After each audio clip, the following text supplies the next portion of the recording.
If you're new to this archive of oddities, do subscribe now and turn on the lantern. There are things in the red light I can show only once, and you will want to be present when the next plate comes up from the developer. I am a conservator by profession, a steward of emulsion and paper, and tonight I've brought you into the quiet of my workroom to meet a portrait from London, 1896, whose explanation is so precisely reasonable that it becomes unreasonable again the longer you look. It arrived with the smell already in it, if that makes any sense, an odor that seemed to unstopper itself from the packaging.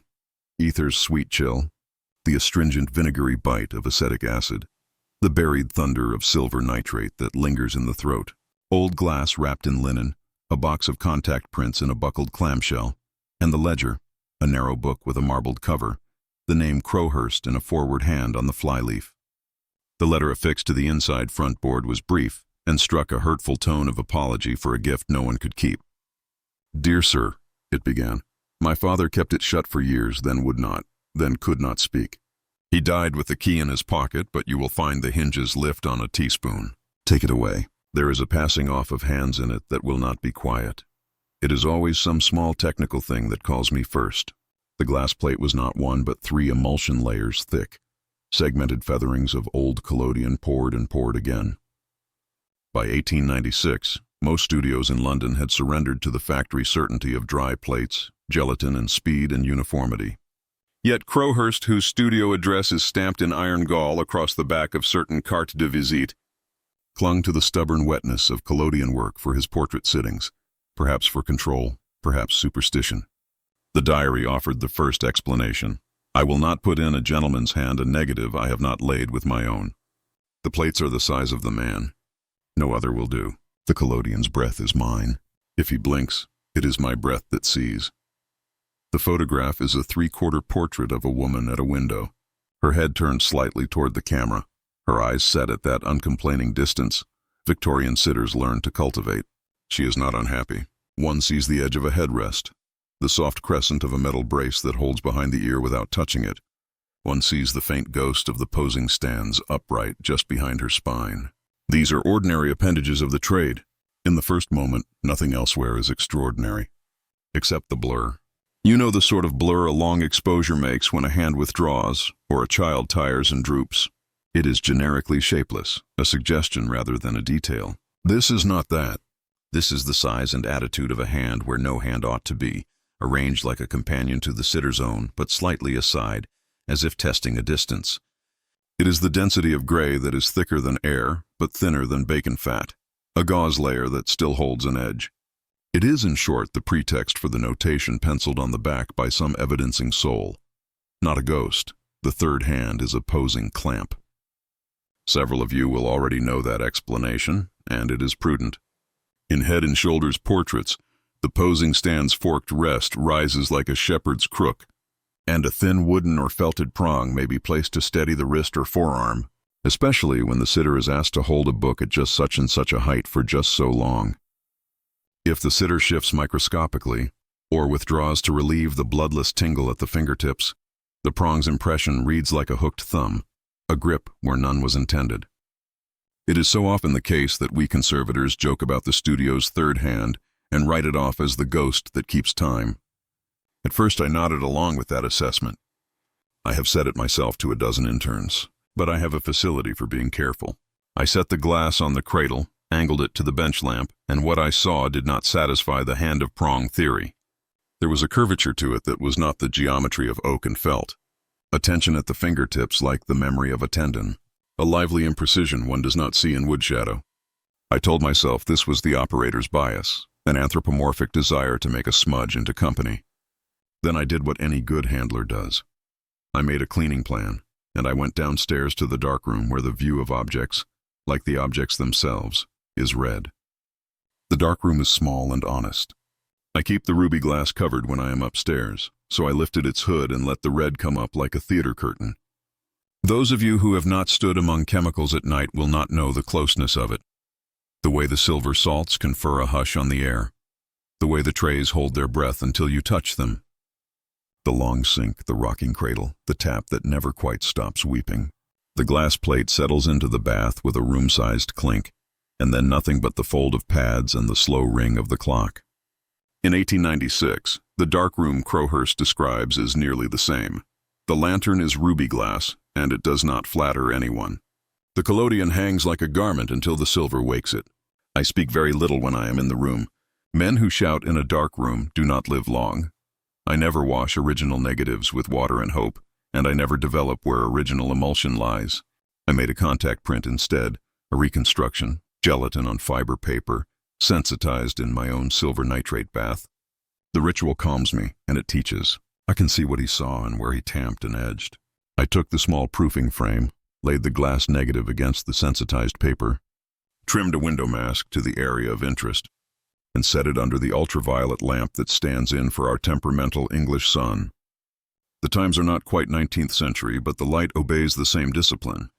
While it printed out, I stood with the ledger and read. The diary's paper never dried flat.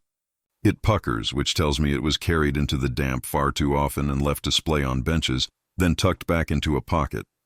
His hand is dense and regular when he writes about invoices, irregular and fiercely slanted when he writes about people. Miss Vale, window seat, pale green dress, he writes the day the portrait was likely made. Weak at the wrists, excellent stillness above the mouth. Interfering aunt. I use the rolled headrest and put a cushion behind her, far enough that she believes she leans. She does not lean. The lamp at her left is snuffed. These new globes are ugly daytime things. I will not be tyrannized by electricity. She will be soft where the window says, and hard where I say. Her right hand would not learn the book. She shook out the dress to suggest a posture, very pleasant, but neglected the hand. I brought the third hand. The folk who come here sometimes call it the ghost. Out, out, says the aunt. You will prove us frauds with that device. But Helen laughed, and the laughter steadied her more than the prong. I touched the book's edge with the support only enough to teach the hand to rest. She began to speak of summer gardens, so I exposed then, to capture the mouth as if it still spoke that word. An oddness when I developed. The prong prints upon the book and in the air, as if it were used twice. There is a light where it should rear its head, and another beside Helen's palm, doing the work that her own hand refused. I counted seconds a long while and looked for my mistake. Nothing was wrong with the pour. It is a hand where there should be a support. I do not fancy it. I heard the clock and the distant rush of the building's pipes. I looked up from the ledger to the contact frame. The paper had printed out to a bronze, and in the red I could already see the woman's jaw, the edge of the window. I took the frame to the tray and slipped the paper into the developer. This developer was a little old, a smudge of Mittal and hydroquinone I have a superstition about. It keeps its temper as if bent upon a single objection. The image should have come up languidly like tea seeping. It did not. It came up in sections, in joints. 4 blots formed fast at the places one expects hair and eyelashes and the book's deep shadow. And then there was a 5th, which is not typical. And it lay where the blur is meant to show in the original, a new 5th joint of the scene that had not belonged to any anatomy. The line of it had a direction to it, and then it had an intention to it, and then it had a destination, which was my hand holding the tongs. I will be plain. I did not tell myself a story. I did not gasp, nor did I strike the tray. I removed the print and put it into the stop bath, and from that into the hypo, and I watched it fix. When the paper lies in the thiosulfate, you can sometimes see an image choose its final certainty. And in the baths where old silver has worked a long time, there is a bloom of ghosts, developer that follows the paper like a memory. In that bloom I saw a hand that did not belong to any of us, enacted as a movement through milk. It reached to where my tongs pushed, and it lifted a fraction before it was rinsed away. There are, by the way, a dozen explanations for this that are not supernatural and do not demand your credulity. Bromide drag can simulate a gesture. Tired developer can make islands of image that mimic articulations. The hand you think you see is a pattern in how the emulsion breaks, how the paper curls in the tray, how your brain is built to find hunters in the long grass of pattern. I said this to myself, and I said it aloud to you. If you had been there in the red light, because my habit is to narrate to an empty chair as I work. And tonight, as I had promised to show you this plate, I found myself narrating into the camera above the sink as if you were already in the room. When I came back to the print after the wash, the woman was as she was meant to be. The headrests crescent like a second moon, the book's edge as crisp as a captured day. The blur at her side had the old problem, too vivid to be an accident, too stupid to be anything else. I carried the dry print upstairs and placed it beside the original. I turned on the bench light. The original's blur lay as if in ambush, but in the proof it seemed to have shifted to the left of the book, nearer the window. I had misaligned the contact frame, surely. I checked registration and found it fine. I nosed the two together and moved my head to see the sheen of each surface. The blur was not where the blur had been. You will say I introduced a narrative error, or I was romantic with the details. I am a conservator. My peculiar power is that I am boring, and I am correct. I returned to the diary. Second plate, Crowhurst writes, the day after the first. Helen has obliged to return. We have patience, says the aunt, and I have time, says the girl, and this is a good thing, for the first negative is a dumb one. The support has come up twice. She has acquired a noonday thumb like a man's, have altered the headrest. The stop to F11 lamp remains snuffed. 2 seconds upon a haze has given me back the double. I will say it plain here. In my private book, the support moves where I have not moved it, when the lens opens, and I cannot see my hand in it. It matters a great deal that he could not see his hand in it. If he had confessed to a tremor or to a helper who overreached, we should be done and go to our dinner. He insists upon the absence of his own touch, which implicates nothing and everything. I turn the page. Third plate, he says. The aunt is a tyranny I cannot record without blackening the page. She grips the chair, and she has too many rewards for ill behavior. Helen will not have her hand propped, and I will not have her blurred, and so I put the headrest behind the ear, and she looks as she would look without me. The third hand is off the book now. It sits between the chair's curve and the fall of the dress. I asked aloud in the room, Helen did hear me, if anyone else had seen a lame boy in the street with a crooked wrist. Helen said she had not, and as she spoke the hand lay on her hip like a friend's, and then was 2 inches away, and not touching anything but still not free of her. Exposure 6 seconds, then 9 for a second plate after the first to make certain. The hand prefers the longer. I read this and walked my empty rooms for a while, to rid myself of the feeling that something has entered a discipline I rely upon. There is a closed-circuit comfort in processes from the past. They are not alive, and that is why they calm us. But you begin to think of every tray and hinge as a mouth. You think of your own mouth and of how it opens when it cannot help itself. The next proof I made, a fresh contact from the original, produced in the developer, a version of the scene where the blur had moved yet again, now to the window's edge, as if about to lift the sash. I did not speak this time. I counted out my agitation cycles as if the developer were a living thing that could be lulled by ritual. I made a wash with distilled water and brought the print into the light. The original negative had not changed. I had been overcertain. The proof must be a thing of misinterpretation. I turned back to the ledger and looked at the day Crowhurst gives us what could be called the set piece of his undoing. Head immobilized, he writes. This is the way the writers describe the act when they despise us for our short exposures and say we steal a likeness when we should invite a gaze. It is no theft. It is a collaboration with time to make time do something useful for once. I locked her head to the rest. The yoke's prongs hold just beneath the occipital bone, with a cloth between to make a distinction between flesh and tool, so that the skin is not offended. She does not like to be held. There is an indignity in the fact of the clamp. I put the belt across her waist also for the aunt's sake, to silence that rattling tongue. Only the hands are free, and a book does not suit her, and a flower would be foolish at this distance and season. So I let them be where they would be, if she were not being made to be anything at all. She begins to shake, which is not unusual when the muscles hurry to make peace with the apparatus. She is gritted about the mouth. I would say some comfort to her, but the aunt speaks in my place, and all the comforting in me goes to dust then. I counted to 3 softly and removed the lens cap. Exposed 9 seconds. It is not a true way of counting. I count slower than a clock. At 5, my left hand felt as if it were held by something behind me, as one tugs at one's coat-tail in a thin street and says, "Sir." I turned my head the smallest amount that could be said to be no turn at all. There was no one there. It obliged me to keep my eyes upon the ground glass, which I was not behind, so I shut the lens at 9. I stepped away. The clamp had not moved. The belt had not moved. Helen had not moved except for her hands, which were where they had always been. The air was a faint and gentle witness to something it had no tongue to describe. When I developed, what should have been fixed was free, and what should have been free was fixed.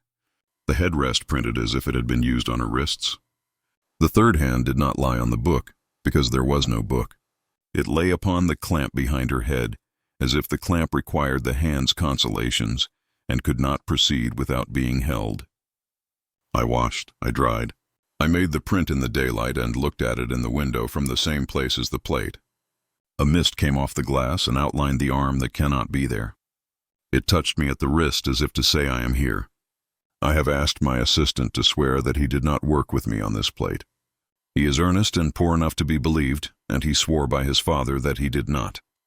The aunt says I am wicked, and she will tell her circle that I am, and I would prefer to be known as a wicked man than as a man who cannot stop what has entered his work when the lens opens. Tomorrow Helen returns for the final sitting. I have bought the cyanide to fix her plate very fast. There is a small smudge at the end of that last sentence. One hopes it is an accident of ink. Those of you who have read 19th century recipes know that many men fixed their plates with potassium cyanide because it acted quickly, in studio washes, to bring the image to a conclusion before the sitter lost patience or faith. It has advantages even now for collodion work, though I should never, and do not, use it. It leaves a smoothness upon skin that is too flattering to be moral. That Crowhurst bought cyanide suggests he did not relish waiting while the image decided its own mind. It suggests he had come to believe time itself was consorting with his plates against him. At this point in my reading, I realized I had been turning the diary at an angle, as if the lines would be improved by being read obliquely. You adjust your body to your suspicions. I made a note, and then I did what will sound foolish. I set up a bellows camera in my workroom, with a plate holder as if I were about to make an exposure of the scene as it stood. I did not intend to expose. I intended to look into the ground glass under the black cloth and put my eye where his must have been 130 years ago. Everything looks different under a ground glass. The world becomes a thing to be examined as a surface. There is a habit among some enthusiasts to favor dirt, to prefer that an old camera should go uncleaned, the lens unpolished, the bellows unpatched, as if the ghosts of former light might be shaken loose. I am not sentimental like that. I polished the lens until it gleamed, and I squared the camera to the desk where the original and the proof lay as if they were sunning themselves at a funeral. The ground glass threw the scene small and upside down, book and blur inverted. I drew the cloth over my head and the light went warm. The tilt of the world steadied me. In the dimness, the blur in the original slid, very slightly, very apologetically, toward the camera edge, and then in the proof it slid slightly toward the desk lamp, and then back. I shut my eyes because I thought of muscle spasm and blood sugar and kindness to one's self, and when I opened them the blur had not returned to where it had started. It had relocated the way a thing with a goal relocates, without fuss, without announcement, but with a memory of the landscape it has crossed. I left the cloth and stood up too fast, and the room took my equilibrium as a coin in payment. I heard a ticking, which was only the tap, and a faint sub-aural scratch, which was only a branch at the window. My camera was solid under my hand, and I told the camera so, as if it had asked. The second set piece in this tale, if we must give it a theater's shape, is not mine at all.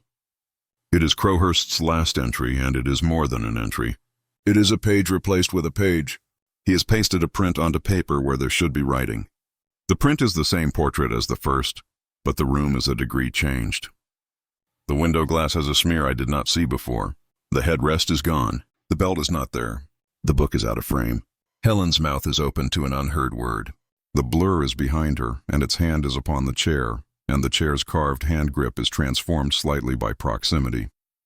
It looks like a living knuckle that does not know what to do with its new ambition. Beneath the print he writes in the tremble that suggests he wrote it standing, not a ghost. Not the support. She left and the hand did not. The second plate of this print shows a touch upon my shoulder when there was no one in the room. A stupid-looking touch, a clumsy touch, one would laugh at it. But I did not. I took the pasted print in my hands, not careless, but not reverent either, and I brought it to the dark room, whose ruby light seemed theatrical to me now that I was shaking. The revelation I had been ducking would either come under the red or it would not. I took a clean tray and filled it with water only, no developer, nothing to wake anything, and I slid the proof I had just made into that tame and harmless bath. Water has its own chemistry, mind you. A paper that thinks it is finished will still swell, and a plate that thinks it is fixed will still whisper silver into the rinse. I put my gloved hand flat upon the paper and held it there to feel the air bubbles find their ways from beneath. There was the soft sound of water disputing with air, and the soft scent of everything that ever made a photograph trying to speak at once. Under the ruby light, ordinary water is a bloodless thing. Across the white of the wash tray, a shape stronger than water moved from the margin of the print to the center, and lay itself upon my palm through the paper. You will ask how I knew that, and I will tell you. Paper conducts sensation. It transmitted a difference in pressure that could not have been a bubble. It made the skin of my palm feel as if it were being looked at by something with a particular interest in palms. I lifted my hand very carefully and saw a faint impression in the wet paper, an extra crease placed next to the shadow of my own. It had chosen, in the wash, to register itself upon the nearly finished print without recourse to developer or fix. It had used the water as a passage. There is a sentence I cannot unsay. The photograph had learned. It had learned to use the circumstances of its making to make more of itself. It had learned, deny me if you like, to find me. What follows will seem like an indulgence. I confess I did not at once put the objects away, and I did not ring any number, and I did not invite my colleagues to share the room with me. I did 3 more proofs like a man who has seen a coin land on its edge and insists upon flipping it until it lies.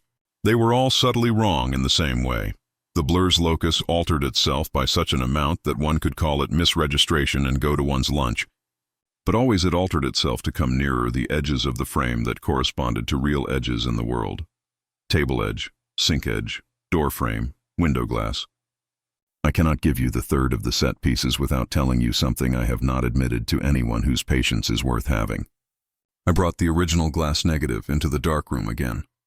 I cleaned a patch of silvering along the edge where humidity had bitten into the binder 100 years ago. I made a small unprofessional touch with sodium thiocyanate to test the adhesion of the collodion, a thing I should have noted and undid after I made my apology. I fitted the old plate into a 19th century wooden holder and closed the slide. I put that holder into my camera and opened the back, not to expose, but to let the ground glass imagine its countenance. Under the black cloth, the room was deeper. The red light was filtered again and made a more honest night.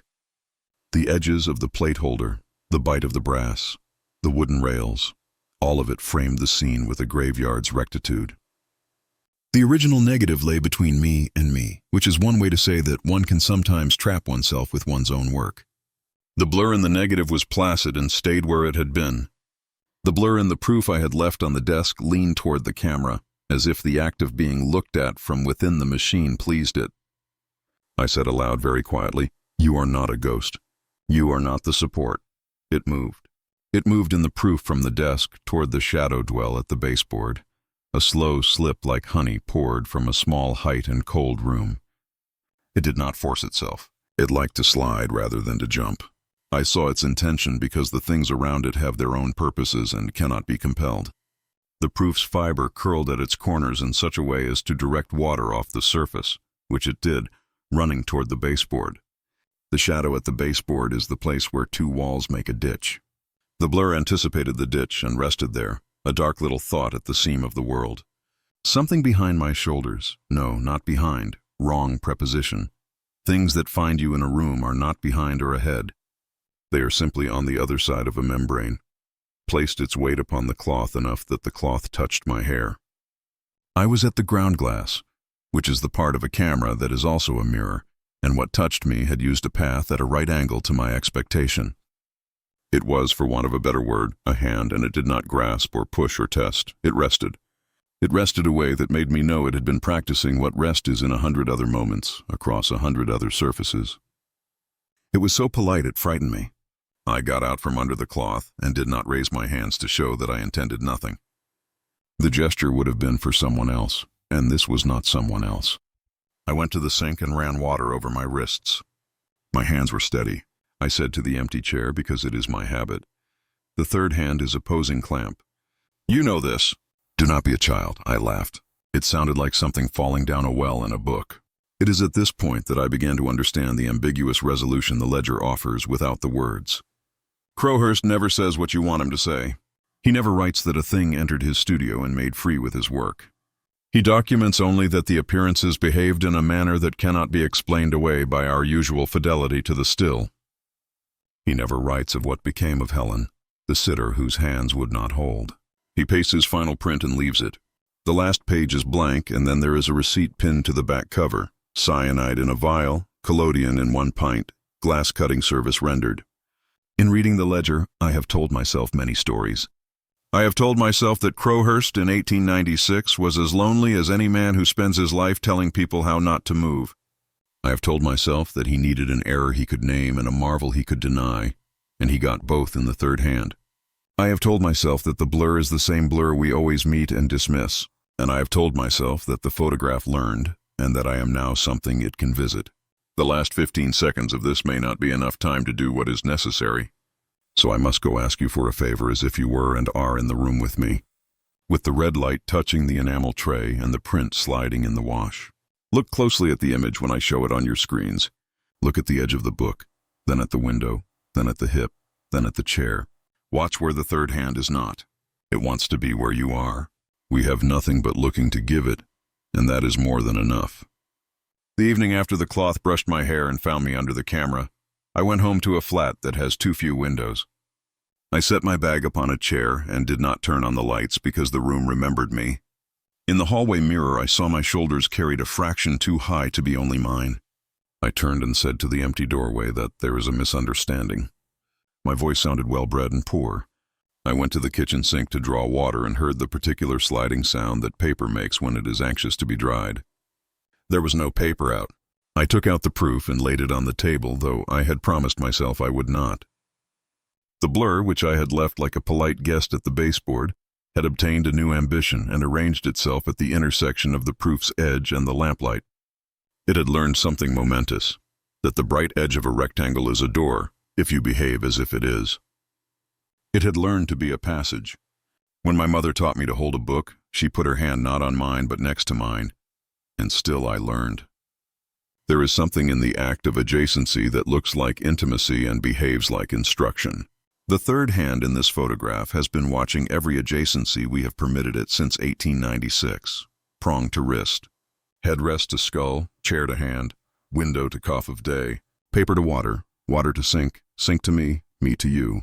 You have now given it the adjacency of your attention, and I do not say this to alarm you, but to honor the fact that you are part of the process. In this channel, which I maintain out of love for things made to last that are unaccountably still alive, there's a contract between the eye and the object.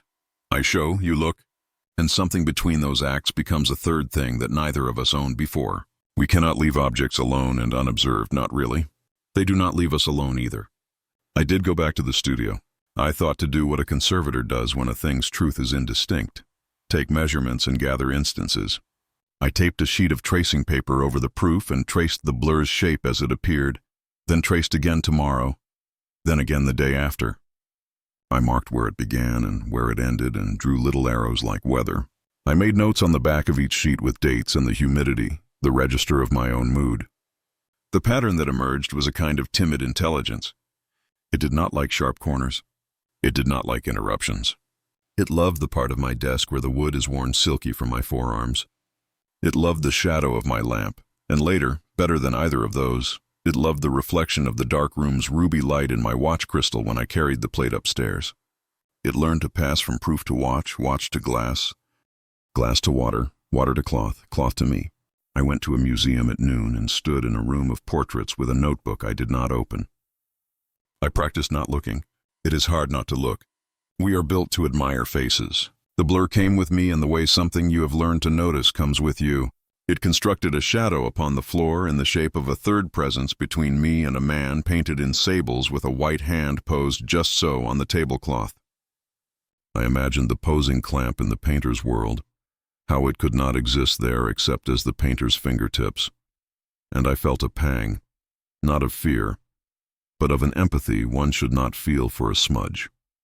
I came home and wrote this to you because I have realized what the title we began with wanted me to say. Not a ghost. The third hand in 1896 is a posing clamp. What the blur really shows is the attention that uses the clamp to make itself. That attention is not the sitter's, nor the photographer's, nor mine. It is the intention of process itself when it is asked too often to repeat, and when we look too long and too closely into repetition and ask it to yield something personal. It has learned to use the technique to exist. It does not require prayer or electricity. It needs a headrest, a book, a window, water, a red lamp, a ground glass, a hand near a hand, a mouth that cannot help but narrate. This ordinary claptrap of an ordinary studio, and it needs your eyes. There will be, inevitably, those who say I have made a pretty pattern out of a competent error and sold it to you with a flair that would be better served in a novel. There will be those who accuse me of neglecting proper scientific method in favor of the delicacy of a fear. They will not be wrong about my methods, and they will not be right about the fear. Fear is not the right word for what the third hand teaches. The right word is visit. This is the end of my ledger, as it were. I've put the plate back into its box. I have lined the box with a sheet of clean paper that will not give the thing any new advantages. I have tightened the lid. I have placed a note inside written for the next steward which says, "Do not touch with bare hands." It is not that I think it will hurt you.